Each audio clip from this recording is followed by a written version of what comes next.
빌리보스입니다.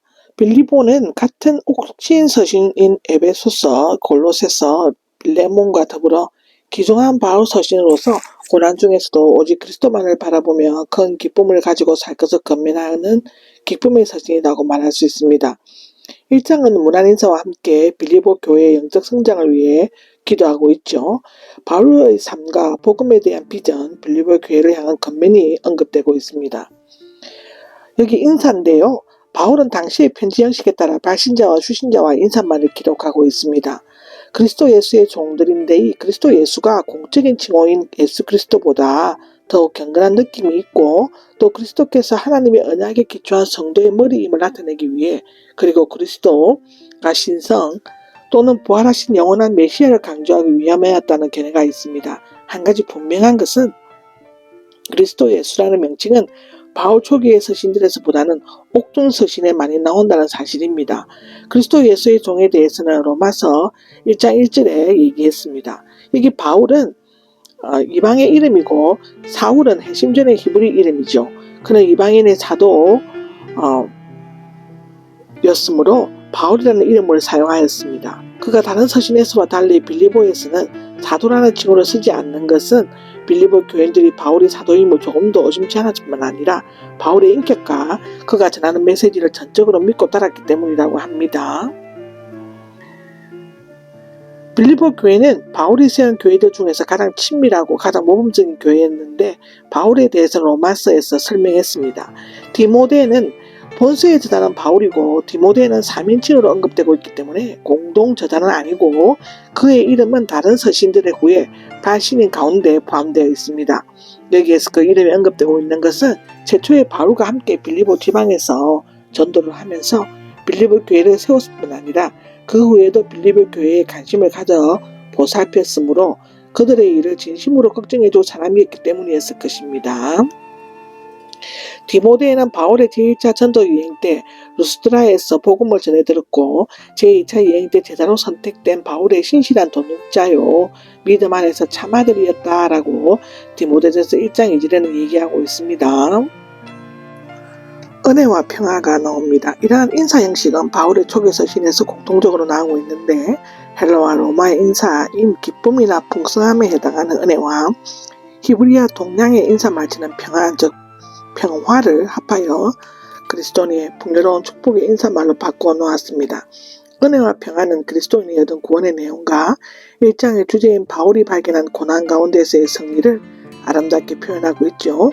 은혜는 하나님께서 죄인들에게 값없이 베푸시는 사랑과 구원의 선물이라고 로마서 3장 24절, 고린도후서 4장 15절, 에베소서 2장 8절에서 10절에 기록되어져 있습니다. 평화는 은혜의 활동이 열매이며 결과로서 하나님과의 화목에서 오는 평화와 그리스도의 구속을 믿는 마음에서 오는 내적인 확신과 초자연적인 평온을 의미한다고 로마서 5장 1절, 빌립보서 4장 7절, 갈라디아서 5장 22절에는 기록되어 있습니다. 이러한 은혜와 평안은 하나님 우리 아버지 주 예수 그리스도로부터 온다인데 여기에서 성령이 언급되지 않는 것은 우리 마음속에 은혜와 평화가 임재하는 것은 곧 성령께서 계시다는 것을 나타내기 때문이죠. 은혜와 평화에 대해서는 로마서 1장 7절을 참조해 주시고 바울은 빌리보 교인들을 생각할 때마다 하나님께 감사를 드리고 기도할 때마다 그들을 위해 기쁨으로 기도합니다. 기억할 때마다 나의 하나님께 감사드립니다 라고 나옵니다. 내가 너희를 생각하는 모든 생각 때문에인데 너희가 나를 생각하는 모든 점에 대해입니다. 너희를 생각하는 모든 점에 대해 등으로 번역하지만 여기에서는 번역하는 것이 좋습니다. 사실상 그 무렵 바울이 그들을 만나고 함께 일하기 시작한 지 10년이 흘렀지만 그들에 대한 그의 사랑과 관심은 희미해지지 않고 언제나 그들을 생각하면서 감사의 기도를 드렸습니다. 바울은 그동안 하나님께서 빌리보 사람들을 구원하시고 교회를 이루도록 역사하시고 그 결과로 나타난 교회 발전, 빌리보 감옥에서 구출되었던 일, 그동안 복음을 위해 교제하고 바울이 하는 사역에 물질로 후원한 일 등을 기억하면서 감사의 기도를 드렸습니다. 4절에서 8절까지는 빌립보서는 기쁨의 서신이라고 할 만큼 기뻐하다라는 단어가 적어도 15번은 나오고 있습니다. 바울이 기뻐하는 것은 그리스도께서 약속하시고 공급하시는 것으로 성령의 참된 열매의 그리스도인임과 동시에 그리스도인의 생활을 측정하는 기준이 되기도 하죠. 골로새서 1장 11절에도 나옵니다. 바울은 4가지 기쁨에 대해서 언급하고 있는데 기도의 기쁨, 기도할 때마다 기쁨으로 기도한다고 사절에 나와 있습니다. 감사한다는 기도를 드리고 있다인데 감사와 기도는 언제나 수레의 두 바퀴처럼 함께 병행하는 것이죠. 기도 없는 감사는 헛되고 감사 없는 기도는 무의미한 것입니다. 여기 기도합니다는 필요한 은사를 강력히 요구한다는 것이죠. 그는 믿는 자들 가운데서 그 어느 한 사람도 빠뜨리지 않고 언제 어디서든지 기도하였다입니다. 바울은 지금 감옥에 갇혀 있으면서 고통스러운 나날을 보내고 있었지만 기쁨으로 빌립보 교인들을 위해 하나님께 간구함으로써 그들에 대한 끊임없는 관심과 사랑을 나타내고 있죠. 주의 종이 기쁨으로 기도하고 또 그렇게 기도하는 교회는 복된 교회다라고 히브리서 13장 17절에는 얘기하고 있습니다. 동참의 기쁨, 첫날부터 지금까지 복음을 전하는 일에 동참했기 때문입니다인데요. 동참에는 3가지의 의미가 있습니다. 첫째는 그리스도인의 서로 간의 교제고, 둘째는 그리스도인과 그리스도 또는 성령과의 교제고, 세 번째는 소유물을 서로 나누어 가지는 것인데요. 사도행전 2장 42절, 로마서 15장 26절입니다. 여기에서 빌립보 교인들이 그리스도와 교인들 사이에 강력한 관계를 가지고 있다는 것과 그들이 바울의 전도 사업에 동참하여 물심양면으로 지금까지 변함없이 지속적으로 구원하고 있다는 것을 나타냅니다. 그것은 바울이 감사하고 기쁨으로 기도하는 이유이기 때문인데요. 복음을 전하는 일에는 문자적으로 복음을 위하여일 때 여기에서는 그들이 복음을 받고 복음을 전하는 일에 동참하는 것을 나타냅니다. 확신에서 오는 기쁨인데 여러분 가운데서 선한 일을 나는 확신합니다입니다. 하나님께서는 빌립보 교인들의 마음속에 하나님을 믿어 구원을 받고 새 사람을 창조하는 선한 일을 시작하셨으며 그 결과 그들은 바울의 복음 사역에 동참하게 되었습니다. 그리고 하나님께서는 이 선한 일을 중단하지 않으시고 모든 사람이 심판받고 만물이 회복되는 그리스도의 재림 때에 빌립보 성도들을 완성된 하나님의 백성으로 그리스도의 심판 때 앞에 세우실 것입니다. 바울은 이 사실을 확신했는데 완료형은 바울이 일찍이 학과 신임을 갖게 되었으며 아직도 그것이 사실임을 확신한다는 것을 나타내는데요. 바울은 하나님께서 빌립보 교인들에게 선한 일을 시작하셨을 뿐만 아니라 그리스도의 재림 때 온전히 그 일을 완성하실 것임을 확신하였다는 것입니다. 마음속에 빌립보 교인들은 간직하는 기쁨, 내가 쇠사슬에 간직하고 있기 때문입니다라고 7절에 나오는데 이처럼 생각하는 것은 단순히 지적으로 생각하는 이상으로 애정과 관심을 가지고 마음에 두는 것을 의미합니다. 빌립보 교인들은 처음부터 바울과 밀접한 인연을 맺어 복음을 전하는 일에 동참하였다고 하죠. 바울이 그들에게서 선한 일이 그리스도 예수의 날에 이루어질 것이라고 생각하는 것은 당연하고 자연스럽다는 것입니다.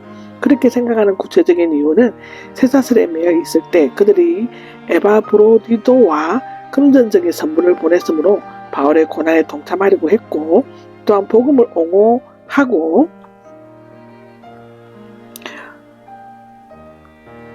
확정할 여러 증거를 가지고 진리의 복음을 적극적으로 확정하는 것인데 바울과 함께 고난과 전도 은혜에 동참했기 때문이라고 합니다. 이 은혜에 동참했으므로는 은혜에 동참한 자들이며 이것은 하나님 은혜에 착한 일에 의해 이 세상으로부터 택함을 받은 자들의 공동체인 교회를 의미한다고 볼 수 있습니다. 내 마음속에 여러분을 간직하고 있기 때문이다 라는 것인데 여러분의 마음이 있기 때문이다입니다. 심정이 나옵니다. 인체의 내장, 특히 심장, 배, 간 등으로를 가리키는데 헬라인들은 사람의 감정이나 애정, 근심, 긍휼, 사람들과 같은 마음자리를 의미하는데 이것은 예수 그리스도께서 보여주신 열정적이고 긍휼에 가득한 사랑을 가리킵니다. 그리스도와의 완전 합의를 말해주는데 그리스도는 바울의 생활의 근원이었고 사랑의 중심이었습니다. 그리스도의 마음은 바울의 마음이 되었으며 바울은 그리스도의 그 사랑으로 빌립보 교인들을 사랑할 수 있었죠. 사람의 마음을 꿰뚫어 보시고 판단하시는 하나님은 바울이 얼마나 깊이 빌립보 교인들을 사랑하는지를 잘 아시고 친히 증언해 주신다고 로마서 1장 9절, 고린도후서 1장 23절에는 나와 있습니다. 9절에서 11절까지는 지금까지는 감사와 찬양의 기도를 드렸고 이제는 그들을 위해 간청하는 기도를 구체적으로 드리고 있습니다. 바울은 빌립보 교인들을 간절히 보고 싶었지만 감옥에 갇혀 있었기 때문에 볼 수 없었고 다만 기도할 수밖에 없었죠. 9절에는 사랑이 참된 지식과 온전한 통찰력으로 더욱더 풍성하게 되기를 기도한다입니다.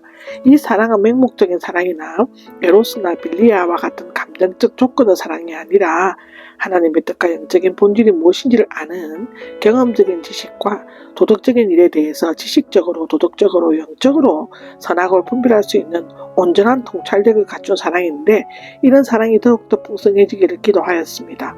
우리가 주님을 참으로 사랑할수록 악에서 떠나게 되고 그의 뜻과 요구에 더욱 민감하게 될 뿐만 아니라 매일 깊은 지식으로 인도되고 복종하는 마음을 더욱 증가시키게 될 것입니다. 가장 좋은 것이 무엇인지 분별할 수 있게 되기를 기도하였습니다라고 10절에 나오는데 좋은 것은 본질이 다르다, 뛰어나다, 약한 것에 대해서 좋은 것 또는 좋은 것들 중에서 가장 좋은 것을 의미합니다.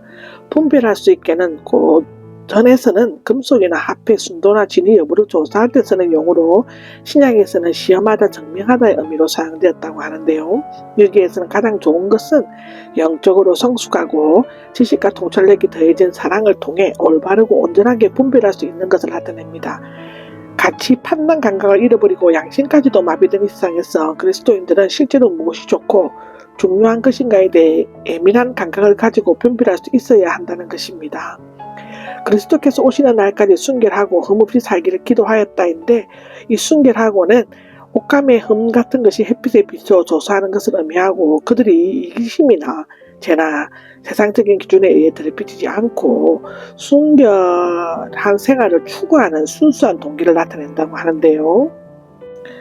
예수 그리스도를 통해 오는 의의 열매를 가득히 맺게 되기를 기도한다라고 11절에 나오죠. 이것은 앞서 기도했던 그들의 사랑과 분별력과 허물없이 되는 것을 함께 총괄적으로 요약한 기도입니다.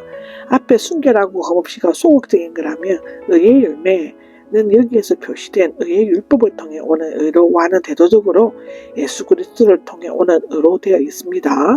의의 열매는 율법을 지킴으로써 맺어지는 것이 아니라 성령의 사역을 통해 그리스도와 연합한 가운데 그리스도의 믿음의 결과로서 선한 도덕적 행위의 열매를 맺는 것을 의미하는데요. 여기 하나님께 영광과 찬양을 드릴 수 있게 되는 것입니다 라고 나오는데 이 의의 열매가 풍성히 맺게 되는 것은 하나님께 영광과 찬양을 드릴 수 있게 되는데 하나님을 영화롭게 하고 찬양을 드리는 것은 그리스도인이 궁극적으로 집행해야 할 목적이기도 하다고 성경은 얘기하고 있습니다.